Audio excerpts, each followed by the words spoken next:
2005 पासून भारतातून फरार झालेला गँगस्टर प्रसाद पुजारी याला मुंबई पोलिसांच्या क्राईम ब्रांचने बेड्या ठोकल्या। त्याला काल रात्री हाँगकाँगमधून मुंबईमध्ये आणण्यात आले। प्रसाद पुजारीवरती हत्या, एक्स्टॉर्शन, अपहरण यासारखे गंभीर स्वरूपाचे गुन्हे दाखल आहेत। भारतातून गुन्हे करून चीनमध्ये पलायन केलेला प्रसाद पुजारीचा मार्च 2008 मध्ये व्हिजिट व्हिसाची मुदत संपली आणि त्यानंतर त्याला तिथे राहण्यासाठी तात्पुरता व्हिसा देण्यात आला, ज्याची मुदत 2012 मध्ये संपली। त्यानंतर त्याने स्वतःला चीनमध्ये सुरक्षित ठेवण्यासाठी एका चीनी महिलेसोबत विवाह सुद्धा केला। पुजारीला एक 4 वर्षाची मुलगी देखील आहे।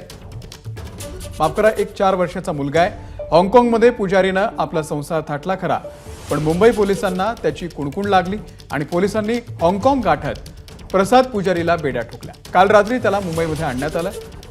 अधिकची चौकशी सध्या पोलीस करतात।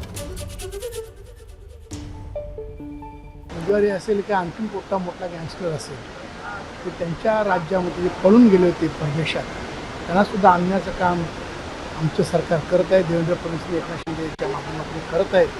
त्यामुळे ते कायद्यापेक्षा कोणी मोठा नाही हे याच्यातून सिद्ध होत आहे।